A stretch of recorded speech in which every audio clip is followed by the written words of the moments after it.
नमस्कार दोस्तों, आप लोगों का DVS intermediate college Paliya Azamgarh की ऑनलाइन क्लासेज में स्वागत है। आज आपको रसायन विज्ञान का एक चैप्टर शुरू किया जाएगा जिसका नाम है वैद्युत रसायन। वैद्युत रसायन को अंग्रेजी में इलेक्ट्रोकेमिस्ट्री कहा जाता है और मैं बार बार आपको बताता हूँ पहले से ही कि इनके नाम में ही इनकी डिफिनेशन छिपी होती है। तो इलेक्ट्रोकेमिस्ट्री से हमें मिलेगा इलेक्ट्रिकल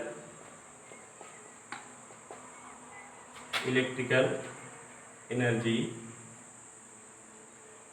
और केमिस्ट्री से मिलेगा केमिकल एनर्जी। ठीक है, यानी कि इलेक्ट्रिकल एनर्जी और केमिकल एनर्जी ये वैद्युत रसायन के अंतर्गत क्या किया जाता है कि वैद्युत ऊर्जा एवं रासायनिक ऊर्जा के परस्पर एक दूसरे के परिवर्तन के अध्ययन को ही क्या कहा जाता है, वैद्युत रसायन। यानी कि रसायन विज्ञान की वह शाखा जिसके अंतर्गत रासायनिक ऊर्जा का वैद्युत ऊर्जा में और वैद्युत ऊर्जा का रासायनिक ऊर्जा में जो परिवर्तन हो रहा है, जिसके अंतर्गत ये अध्ययन किया जा रहा है, उसे क्या कहा जाता है, वैद्युत रसायन। आइए देखते हैं वैद्युत रसायन के बाद डिफिनेशन और देख लीजिए कि वैद्युत ऊर्जा एवं रासायनिक ऊर्जा के परस्पर संबंध का अध्ययन रसायन विज्ञान की जिस शाखा के अंतर्गत किया जाता है उसे वैद्युत रसायन कहा जाता है। वैद्युत रसायन को पढ़ने के लिए हमें सेल के बारे में अध्ययन करना पड़ेगा, क्योंकि सेल बहुत ही महत्वपूर्ण इस अध्याय में है। तो आगे बढ़िए। सेल दो प्रकार का होता है। पहला होता है वैद्युत रासायनिक सेल या गैल्वेनिक सेल या उल्टी सेल, ये तीनों एक ही है। और दूसरा है वैद्युत अपघटनी सेल। तो वैद्युत रासायनिक सेल किसे कहते हैं ये जान लेते हैं। ये ऐसी इसमें एक रासायनिक अभिक्रिया होती है और ऐसी रासायनिक अभिक्रिया जिसमें रासायनिक ऊर्जा वैद्युत ऊर्जा में परिवर्तित हो जाती हो, उसे क्या कहेंगे, वैद्युत रासायनिक सेल। यानी कि जैसे मोबाइल की बैटरी हो गई तो उसमें अभिक्रिया हुई, अभिक्रिया के पास रासायनिक ऊर्जा जो हुई वो किसमें बदल गई, करंट में, वैद्युत ऊर्जा में। और वैद्युत ऊर्जा में जब बदल गई तो अपनी प्रक्रिया शुरू कर देता है।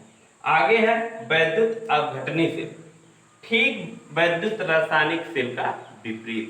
यानी कि हमने पढ़ा था वैद्युत रासायनिक सेल में कि रासायनिक अभिक्रिया के पश्चात रासायनिक ऊर्जा जो है वो बदल के वैद्युत ऊर्जा में चली जा रही है, लेकिन वैद्युत अपघटनी सेल में ऐसा नहीं है, इसका ठीक विपरीत। यानी कि वैद्युत ऊर्जा जो है रासायनिक अभिक्रिया, यानी इसमें हम करंट देंगे और रासायनिक अभिक्रिया होगी और वैद्युत ऊर्जा किसमें बदल जाएगी, रासायनिक ऊर्जा।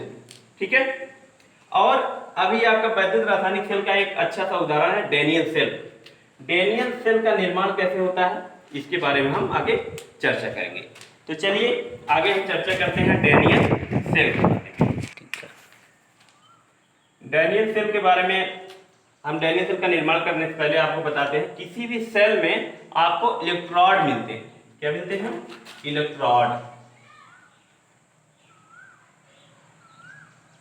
किसी भी सेल में आपको इलेक्ट्रोड मिले। इलेक्ट्रोड का दें, आप बैटरी देखे होंगे तो उसमें प्लस और माइनस का निशान आपको मिलता है, वही इलेक्ट्रोड होता है। तो इलेक्ट्रोड दो प्रकार के होते हैं, एक होता है एनोड। इलेक्ट्रोड दो प्रकार के होते हैं, एक होता है एनोड और दूसरा होता है कैथोड। अब ध्यान दीजिएगा कि डेनियल सेल के निर्माण से पहले हम आपको इसका एक कॉन्सेप्ट, एक छोटी सी ट्रिक देना चाहते हैं।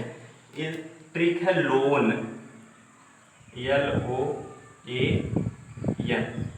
लोन के यल से आपको मिलेगा लेफ्ट, अभी ध्यान दीजिएगा सब समझ में आ जाएगा। ओ से आपको मिलेगा ऑक्सीडेशन, ए से आपको मिलेगा एनोड और एन से मिलेगा निगेटिव, यानी माइनस का जो निशान होता है। ऑक्सीडेशन की हिंदी होती है ऑक्सीकरण, ऑक्सीडेशन की हिंदी होती है ऑक्सीकरण। और ठीक इसी को विपरीत बना देंगे तो लेफ्ट का विपरीत होता है राइट,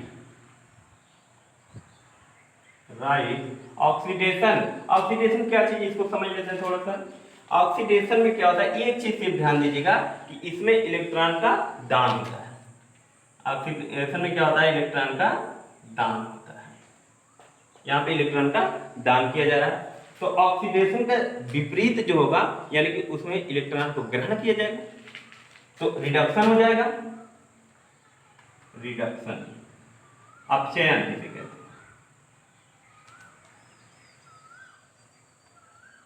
अपचयन। एनोड का विपरीत हो जाएगा कैथोड, इंग्लिश हिंदी दोनों एक ही है। और निगेटिव का हो जाएगा पॉजिटिव, यानी कि धन। ठीक, अब चलिए हम चलते हैं डेनियल सेल की तरफ। तो डेनियल सेल का निर्माण दो लोगों से होता है। डेनियल सेल का निर्माण किससे होता है, दो लोगों के मिलने से डेनियल सेल का निर्माण होता है। एक है जिंक और दूसरा है कॉपर। जिंक अधिक अपक्रियाशील होता है, किसकी तुलना में, कॉपर की तुलना में।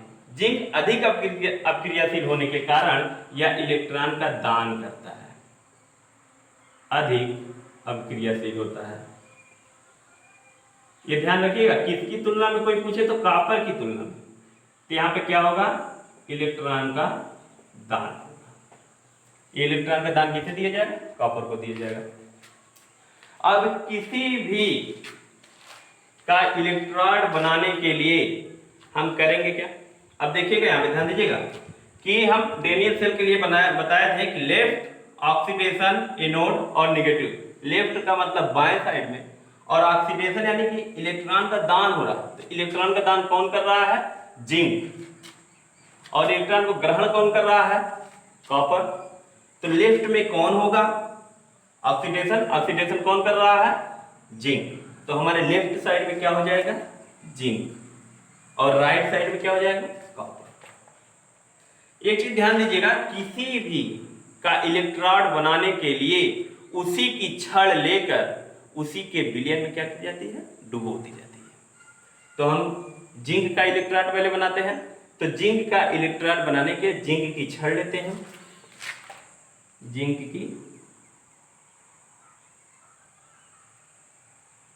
की छड़ यहां से लेंगे। ये हो गई जिंक की छड़ है,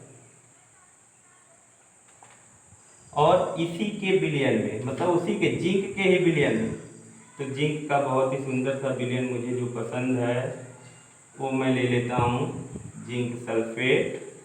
ठीक है, ये अब जिंक का इलेक्ट्रोड बन गया है। यहाँ पे कॉपर का इलेक्ट्रोड बनाएंगे। तो कॉपर का इलेक्ट्रोड हमने आपको बताया किसी भी का इलेक्ट्रोड बनाने के लिए उसी की छड़ उसी के विलयन में बनाएंगे। तो यहाँ पर हम इलेक्ट्रोड का विलयन बनाएंगे, सॉरी कॉपर का इलेक्ट्रोड बनाएंगे। तो कॉपर की छड़ लेंगे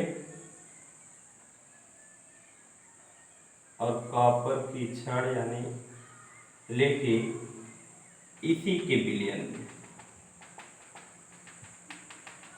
तो कॉपर का विलयन हो जाएगा CuSO4 मिला दी। अब ये दोनों इलेक्ट्रोड बनके तैयार हो गए। अब जब दोनों इलेक्ट्रोड बनके तैयार हो गए तो इनको हम जोड़ने का काम करेंगे। तो जोड़ा कैसे जाएगा, इसको हम बीच में गैल्वेनोमीटर के माध्यम से जोड़ देंगे।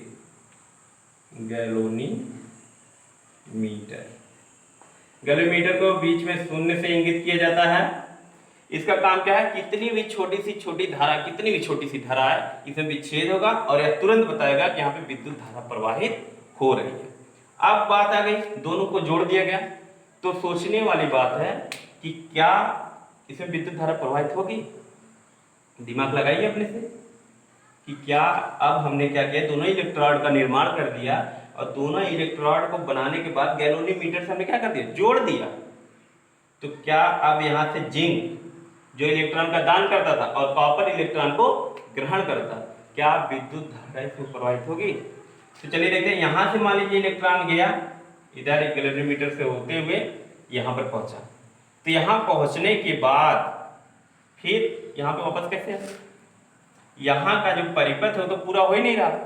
कैसे कि क्योंकि इलेक्ट्रॉन को पूरा करने के लिए एक परिपथ पूरा अपना चक्कर लगाने की जरूरत पड़ती है, तभी कोई धारा आएगी। जैसे दो तार ले लीजिए, तो जब तक दोनों को जोड़ेंगे नहीं तब तक उसमें धारा प्रवाहित होना संभव नहीं है। तो इसके लिए हम एक परिपथ का निर्माण करेंगे, एक ब्रिज जोड़ेंगे। इस परिपथ को पूरा करने के लिए एक ब्रिज जोड़ा जाएगा और उस ब्रिज को हम यहां से लेंगे,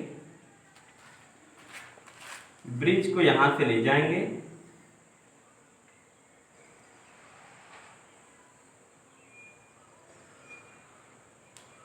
ये ब्रिज को जोड़ दिया गया और इसमें लवण पाया जाता है। इसके अंतर्गत क्या पाया जाता है? ये लवण, KCl का लवण पाया जाता है, इसीलिए इसको हम लवण सेतु कहते हैं।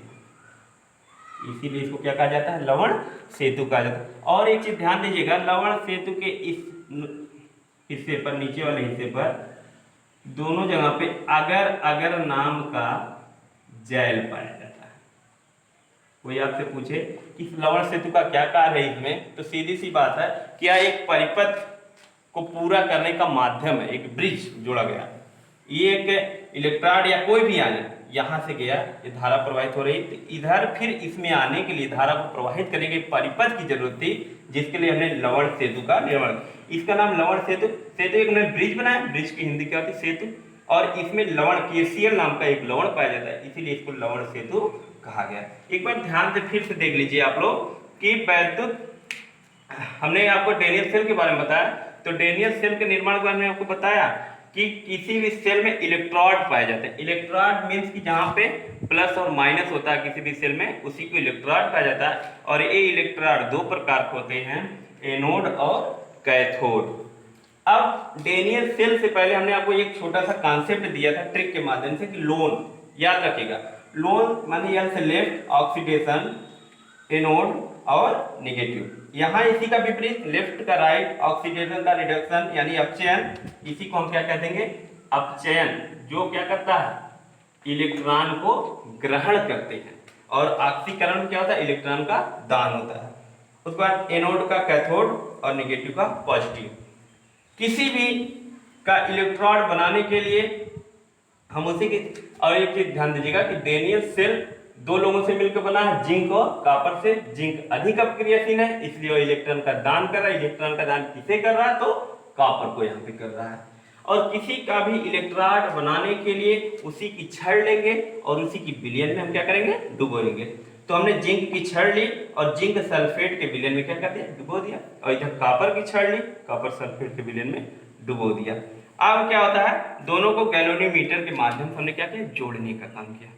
जोड़ने का काम क्योंकि गैल्वेनोमीटर एक कितनी भी छोटी से छोटी धारा जाएगी तो यहाँ विच्छेदक को वह तुरंत बताएगा यहाँ से धारा प्रवाहित हो रही। तो यहाँ से मान लीजिए इलेक्ट्रोड गया, यहाँ पहुंचा, तो हमें पता चला कि इसका भी परिपथ पूरा नहीं हो रहा। परिपथ को पूरा करने के लिए हमने लवण सेतु का निर्माण किया और अब यहाँ पे विद्युत धारा प्रवाहित हो रही। तो आगे आपको हम अगली वीडियो में बताएंगे कि इसमें विद्युत धारा कैसे प्रवाहित हो रही। धन्यवाद।